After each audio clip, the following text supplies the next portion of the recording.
Hello, everybody. Welcome back to another episode of Going Deep in True Crime. I'm Manny Rodriguez, and today we're going to talk about a story about Pamela Hupp, from star witness to alleged killer. This story has so many different twists to it, and overall, it is a very true, sad story.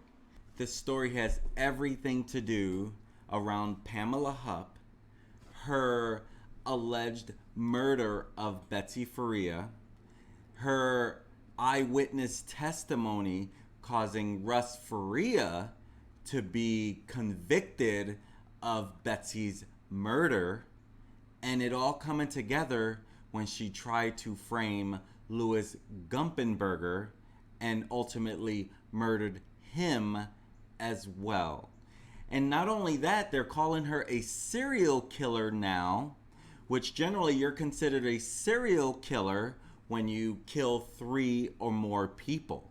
And they're now saying that she may have also killed her own mother. What's all the motives around these killings? Money. Money, money, money. And we'll get deep into that. This story has a lot of twists.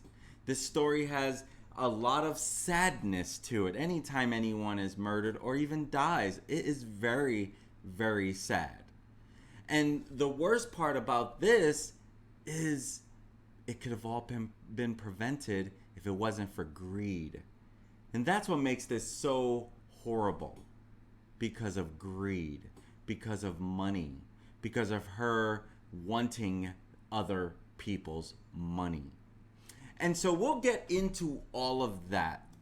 But we're going to start on December 27th of 2011, when medics and police are called to 130 Sumac Drive in Troy, Missouri, literally about 30 miles west of here, of where I live right here. I'm in Troy, Missouri all the time because I have a client up there, and so I'm very familiar with this area. And so on December 27th, 2011, about 9:40 p.m., the cops are called to 130 Sumac Drive in Troy, Missouri. And what they're told is that this is a suicide. So at first, it's thought to have been a suicide. That's what Russ FARIA thought this was a suicide. He thought his wife committed suicide upon first getting there and looking at everything. Lincoln County Sheriff's Office were sent to the home at 130 Sumac Drive, and this is the home of Russell and Betsy FARIA. And he just arrived there, coming from some friend's home where he had been hanging out for the last few hours before basically while the crime was being committed. And so he got home and he found his wife on the floor in the den of their home with a knife sticking out of her neck. And so he called 911 right away, and he told the dispatcher that he thought maybe this was a possible suicide because she has contemplated suicide in the past. She had contemplated suicide in the past because she has metastatic breast cancer. She found out she had breast cancer in January of 2010. Now, though she thought she had beat this breast cancer, it had come back. And so she was very depressed about having this breast cancer, and she thought her life, she didn't have many more years to live once she found out that she had breast cancer. When the medics arrive, they see Betsy's body there, and there are so many stab wounds. There are puncture wounds in her neck. There are puncture wounds in her head, in her torso, in her arms. In total, there were 55 stab wounds throughout the whole body. Now the investigation is to begin, right? Start investigating what exactly happened. Because at first thought, they thought it was suicide, and 55 puncture wounds. Now they know it's definitely not suicide. So it's time to start interviewing people. And of course, the first person they're going to interview is the husband, Russell FARIA. Now, in the investigation, Russ is completely open about everywhere he has been. He shares all the accounts. He was at a friend's house. He shared all the way. I started my day at 7 a.m. to work. I work from home for Enterprise Leasing. I work out of my basement. And he's sharing. He's working all throughout the whole day till 5 p.m. And so, of course, you know, they're continuously asking him questions. He shares he went to Arby's for a sandwich. He shares he went to Conoco for gas. He went to Quick Trip to get some tea, you know, to buy 2 bottles of tea. He went to U-Gas, I believe it was called, to get some cigarettes. And they're like, why would you go to 2 different places? Why don't you get the cigarettes at the same time? He's like, I always get my cigarettes here because it costs a whole $1 less than over there. So that makes sense, right? It save the money. So he's completely open about the whole thing.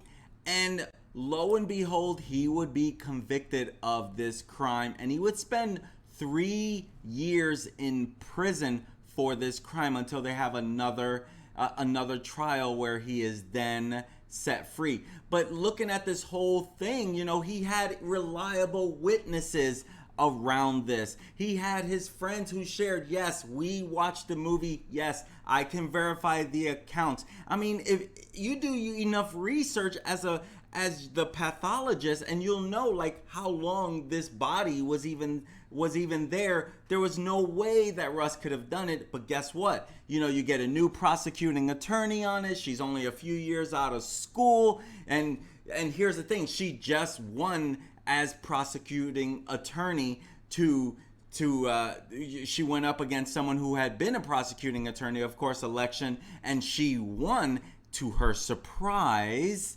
And so he ends up spending 3 years in prison.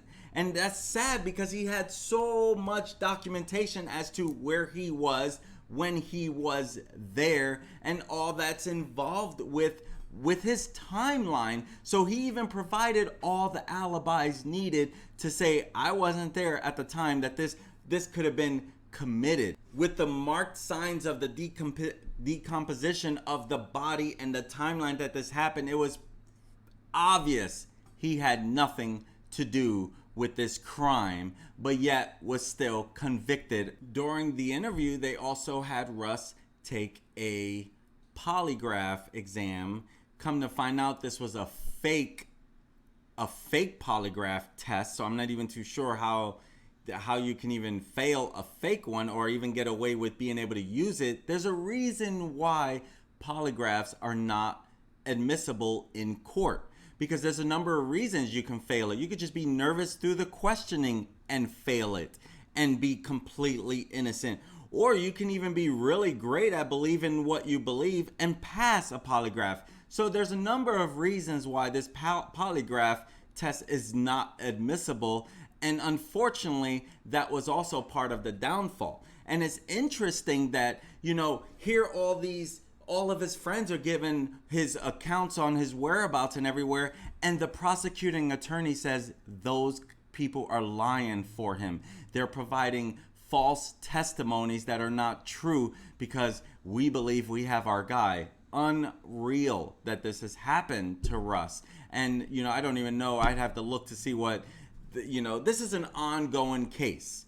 And so he is no longer in prison. Now he's settled, and he's got $2 million from the people who put him away. You know, and truth is that unfortunately this doesn't bring Betsy back. He didn't get to have his full time with her. And that's what he would prefer, because that was the love of his life. He wanted to be there for her every step of the way. The last person to see Betsy FARIA alive was her so-called best friend, Pamela Hupp. Now, Pamela had basically took her to her last chemo appointment, which was that day of on December 27th was her last chemo.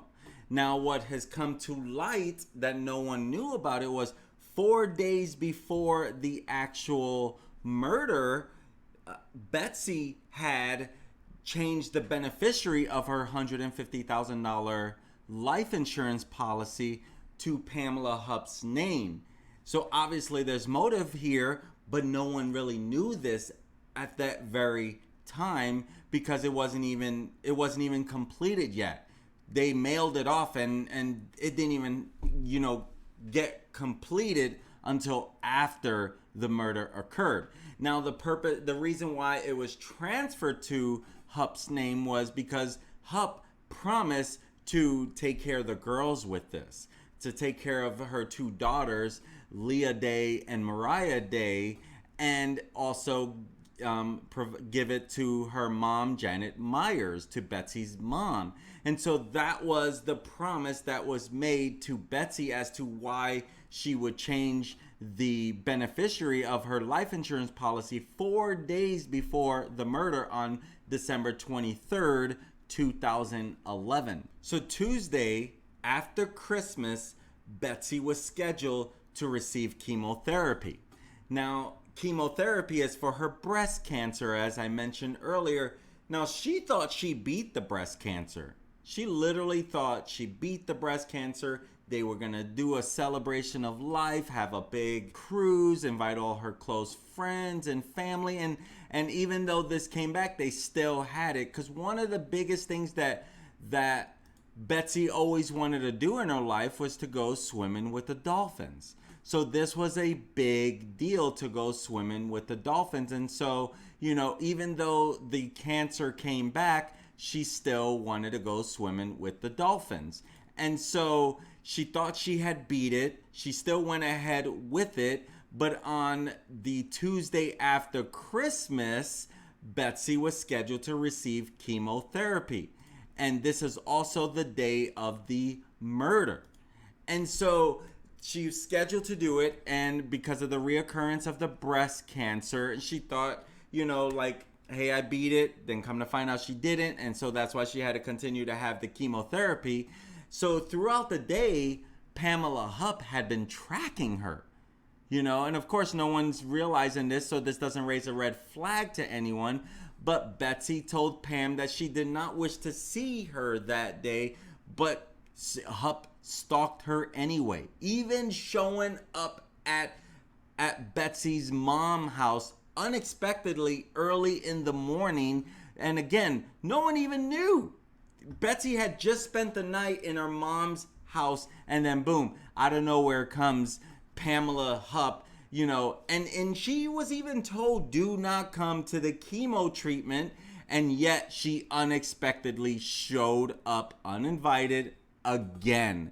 So after chemo, Hupp appeared again at Janet Myers' mom's home, where Betsy had been playing board games with her friends.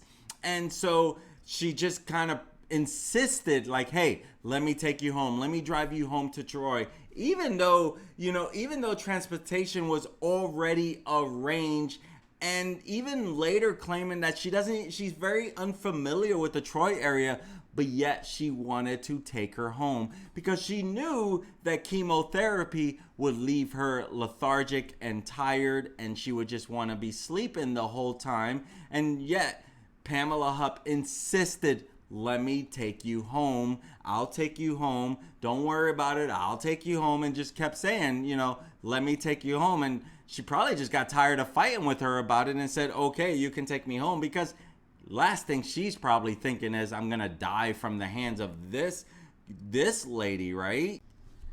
So Betsy and Pamela started heading to Troy, Missouri, where Betsy lives, right around the 6:30 time frame.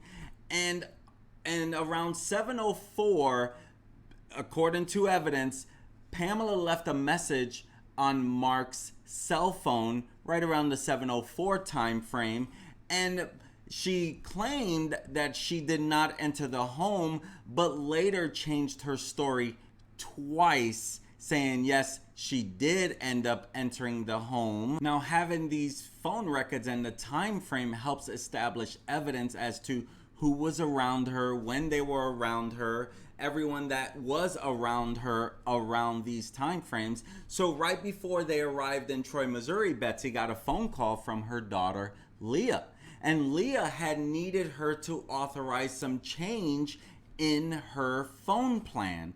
And so she promised to be by the phone and would pick up when Leah called back to authorize this change. And so Leah would call back around 7:15 at 7:25 and 7:27, and Betsy would never pick up as promised. And this helps give some idea as to, she might have already been dead, or she was lying dead, as time was going by. And so this helped establish more of the body's deterioration when examined by medical personnel 2.5 hours later. Now, Pamela, trying to establish an alibi right around that 7:20 time frame to say that she wasn't in the area at all, she sent Betsy a text message that just said home. But the cell phone towers would prove that she was actually still in the area around that time. And so what she would then tell the police and change the story is that she actually meant home free, even though she didn't say home free, meaning that now I am on roads that I recognize, and I feel like I'm home free. I don't have to worry about where I'm at. Go figure, huh? The scene was processed by crime scene investigators, and they established that only 3 parts of the house had any evidence in it: the den, the kitchen, and the master bedroom. No other parts of the residence were disturbed at all. No broken windows, no pushed doors, no unlock, nothing that looked out of the ordinary. So obviously it would have to be someone that she trusted to let in that would commit such a heinous crime. She trusted the person, just like she trusted Pamela Hupp. The way they found her lying down would indicate that she felt comfortable around her victim because she was lying down when the attack occurred, and it suggests that she knew her killer and she felt comfortable enough to be in this vulnerable position. The master bedroom they found some transfer of blood pattern on the light switch, and they also found that there were a pair of slippers, RUSS's slippers, in plain view that had what looked like human blood on it. And so this is where, obviously, yeah. I mean, so on RUSS himself, they never found any blood at all. They even asked him, you find your wife dead and you didn't hug her while she was dead? And he's thinking, I'm thinking I shouldn't be touching anything until you guys get here, and I should just wait. And he literally stays on the 911 call until the cops arrive. And so to find this in plain view, which they show nothing else that he could have possibly messed with during this time, I don't understand again how they just put this all on him. But it did not appear that the blood on the slippers was caused by any movement through the crime scene. So it obviously looked like this was planted there. Through continued investigation, they realized that the blood that was on the knife and the blood that was on the light switch plate in the master bedroom was through the socks that were on the victim's feet. The blood stains on the socks had resembled more finger type impressions instead of toes impressions. The way the socks were on Betsy's feet, it looked like they were put on her feet after the crime had been committed. The socks, hat, and slippers appear to be staged on the screen by the perpetrator in order to obstruct investigators from finding the real truth behind this and to deflect blame towards someone else, which in this case was Russ FARIA, the husband. Investigators learned that on December 23rd, 4 days before the killing, Betsy had made Pamela the beneficiary of her life insurance policy of $150,000, which now they realize this gives Pamela motive to do what she did. Now, Pamela Hupp told investigators that Betsy asked her to be the beneficiary of the $150,000 life insurance policy. She said that this was to ensure that the daughters of Betsy would get it. And she also says that Betsy told her that they were having marital problems, and that's why she didn't want to keep it in Russ's name. And so the beneficiary was changed to Hupp on December 23rd. Again, Hupp never gave Betsy's daughters anything. And then Hupp tells the investigators that this was her money. How does that even make sense, right? How does that even make sense? So, you know, I mean, this girl is being caught in lies all the time. Now, this is an ongoing investigation. She is now being charged with this crime. But of course, you know, you're proven guilty. You're innocent until proven guilty. And truth is, she's definitely guilty. Come on, let's be real. Now, with investigators looking at Pamela's cell phone records, this indicated that she was actually around the body around 7:27 when this happened. Now, with rigor mortis setting in the victim's body, this also places Pamela at the crime scene when the crime occurred.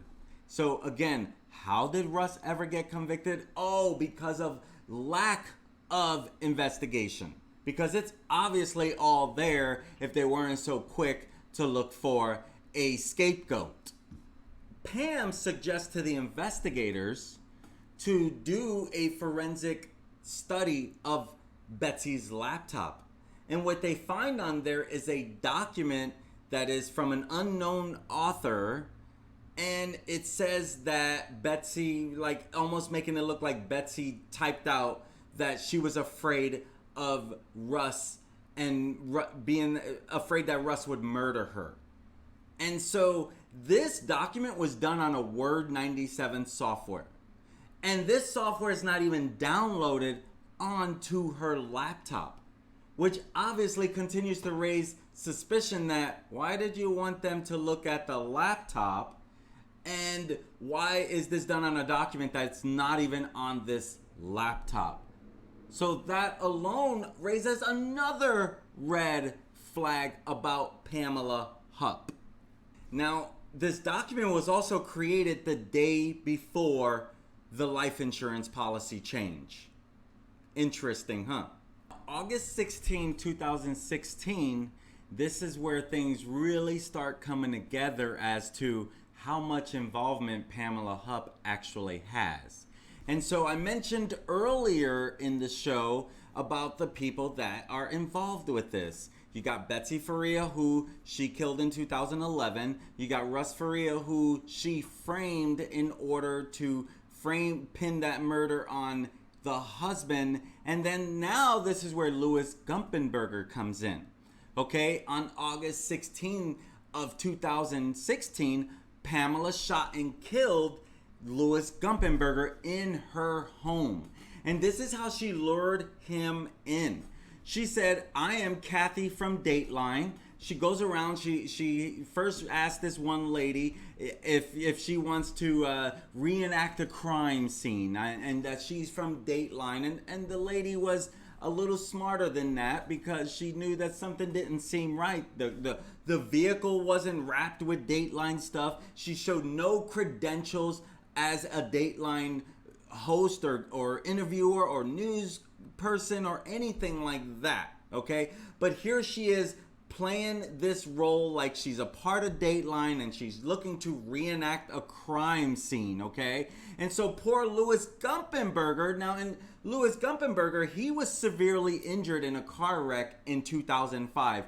So he sustained permanent mental and physical disabilities, okay? So he wasn't in his right mind to be able to decipher that something doesn't seem right.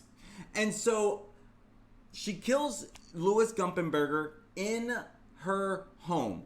And this is the home here in O'Fallon, Missouri.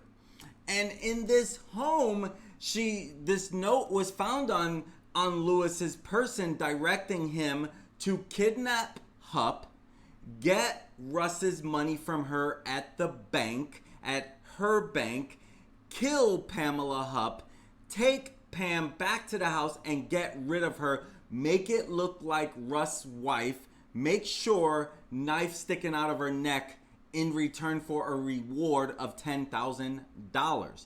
And so this note, of course, Lewis never finds this note. He doesn't know about this note. And so they find this note, which is obviously very, very odd in itself, okay?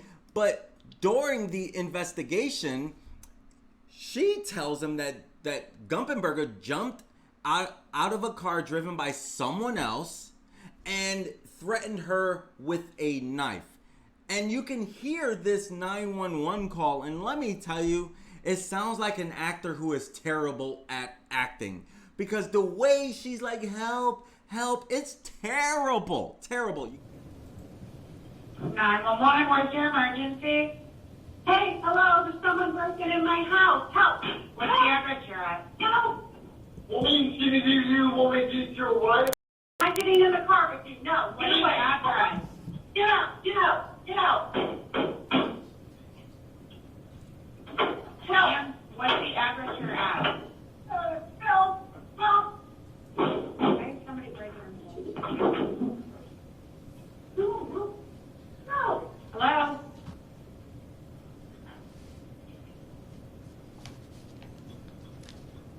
Help! Help! Ma'am, can you hear me? Help!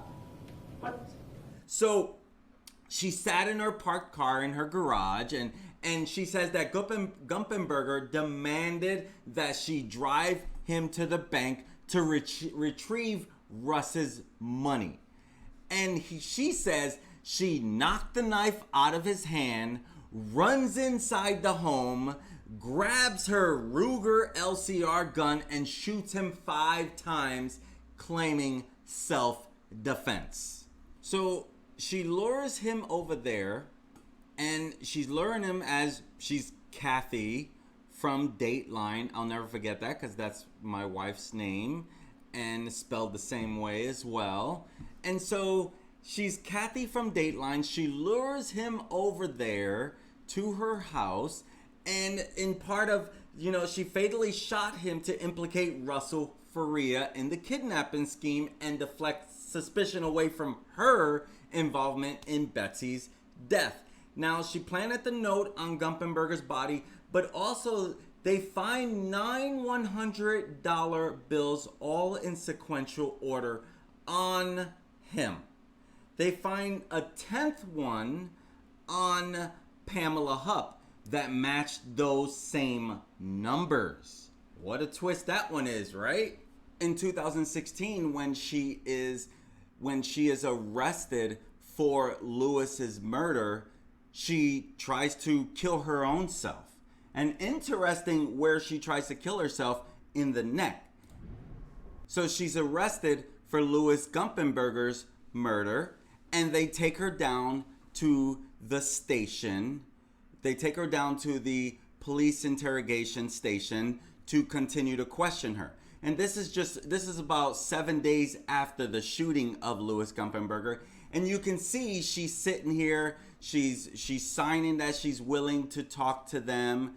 And so they say, we'll be right back. And you can see her touching her neck. She's touching her neck for where she wants to stab herself. See that there's a pen right there in front of her water? Now she knows that there's cameras in the room, so she slickly tries to put the pen away in her back pocket.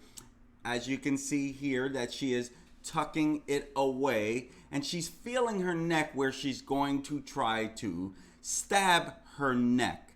And so she asks to go to the bathroom.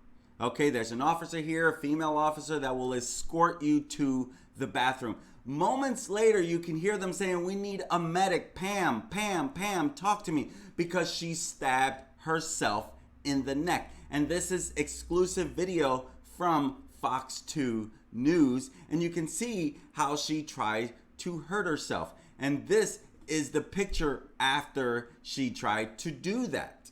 And so you can see the bandages on her neck for her trying to kill herself, because she knew she's caught. She's caught for Lewis's murder. And interesting how she, stabs Betsy in the neck with a knife, and then she tries to stab herself in the neck with the pen, because obviously she knows something about this neck and you killing yourself or killing others in the neck. So she murders Gumpenberger, and obviously they have so much evidence on her around this, she enters an Alford plea. She doesn't necessarily plead guilty, as she's more saying, well, you have enough on me, but I'm innocent. But I'm going to enter Alford plea because obviously if this goes to a judge or a jury, you guys are going to basically find me guilty. So I'm going to go ahead and enter an Alford plea without saying I'm guilty. So she does that, and she's sentenced to life in prison without the possibility of parole for this murder of Louis Gumpenberger. So now investigators believe that they have enough on her to charge her for Betsy's murder, which is what she's back in court for, even though she's spending the rest of her life in prison because of the Lewis murder. This is all coming to light that you actually did do this for a case that has basically been unsolved because they put the wrong person in prison for 3 years. And so now they're coming back to it, and they believe they do have enough on her. Number one, she was going to profit from Betsy's death because 4 days before the murder, her name was put onto her life insurance policy as the beneficiary. And so being that she was going to profit $150,000 from this, that gives her motive. And she was also the last person known to see Betsy alive. And she also knew that Russ wouldn't be home on Tuesday night, which is normally when he goes out to his friend's house to play games. And she knew this because her and Betsy were best friends. They first became friends when she moved back to the area from Florida, and she started working at State Farm, and she became best friends with Betsy, and they hung out all the time. And so that Tuesday, the day of, she knew that Betsy would have chemo that day, which would leave her weak and lethargic, and she did everything she can to get her to go home so that Pamela can get her in a situation that she's vulnerable and can take advantage of her in this area. And Hupp also, placed herself in 3 different areas of the home, which is also where they found the different evidence, in the den, in the kitchen, in the master bedroom. And also, Betsy's dog was outside, which normally the dog would be on inside. And so this also gives, this also points fingers to Pam because she was afraid of the dog. And she did indicate that when she left Betsy, she left her on a sofa covered by a blanket, which also says, okay, this is part of the detail as to how we found her. And then she kills Louis Gumpenberger to deflect suspicion from her on Betsy's murder. And her cell phone records, Pamela's cell phone records, do indicate that she was in the area at the time of the murder. And so it's interesting how she pressured Betsy to leave her mother's residence to put her in an environment where she was alone and vulnerable, and so that Hupp could perpetrate the homicide and shift blame to kind of show, hey, Russ is the one that did this, by planting evidence and creating a scene consistent with a domestic assault. Like there was something between Russ and Betsy that occurred, and she only called her husband Mark and Janet Myers kind of to the part of the elaborate scheme to hide her involvement in this murder. And so it's obvious that the motive around this whole thing was money, and the opportunity was that Hupp knew Russ wouldn't be there that Tuesday night. And so it's interesting that, you know, that this would happen the first Tuesday after she became the beneficiary of the $150,000 insurance policy, which also leads to the next problem that she's going to be facing, that they're currently going back to investigate. They even changed the death certificate of her mother, who died in 2013, where she was found underneath her balcony at a senior assisted living community because she fell off the balcony. So at first they thought it was accidental. They even ruled it accidental, but now they come to realize, okay, if she's got motive, if money's the motive in Betsy's death, and guess what? She and her family were to inherit money from her mom's death as well. And this is why they're pointing at her now as a serial killer. Now, let me remind you that she's not been convicted of her mother's death. Okay, so obviously innocent until proven guilty. But when you put all these facts together, and she was the last person to see her mother as well, and even when she was leaving, she told the attendants at the assisted living facility, "Mom won't be down for dinner." And they find her the next day around 2:30 p.m. under the balcony dead, and they rule it as an accident. Now that has since been changed. It's no longer ruled as an accident. It's ruled as undetermined. Like they're not too sure what did happen. Especially with all of this stuff coming to light. They have her recorded saying, "My mom is worth $500,000. And that would be easier to get that money than it is to try to overpower someone she can't." So you put that together, then you have someone who's lying on the couch, you know, trusting in her, weak and lethargic. Oh my gosh, you put two and two together, you get Pamela Hupp, right? So this is why they're looking at her now as a serial killer, because they're blaming her for Betsy's murder. She's already been convicted of Lewis's murder, and they're blaming her for her mom's murder. So you put those three together, you get a serial killer. You also get all of this points towards Pamela Hupp. And so you put that together, I'm telling you what, this is not looking good for her at all. And obviously some of this is ongoing, so obviously there's going to be another part to this, another update later on as we go. Well, there you have it, the story around Pamela Hupp in 2021 and all the updates that have been surrounding this over the last 10 years. Since 2011. We're fastly approaching the exact 10 years of when this occurred in December. And so, is she a serial killer? We know the story around Lewis. She's currently in court again for Betsy FARIA, and now her mom, Shirley Newman. So what is going on with this girl? She's definitely going to be having a long, rough ride. She's already serving a lifetime prison sentence for Lewis's murder. She already tried to kill herself. You know, why don't you just come clean, give everyone some peace of mind, and we can move on from this mess. Anyway, my friends, I will continue to keep you updated. We'll have another show going soon. I don't want to give it away too soon because then you're going to go and do your own research, and I want to do the research for you when we go deep in true crime again. I'm Manny Rodriguez with Going Deep in True Crime. Talk to you soon.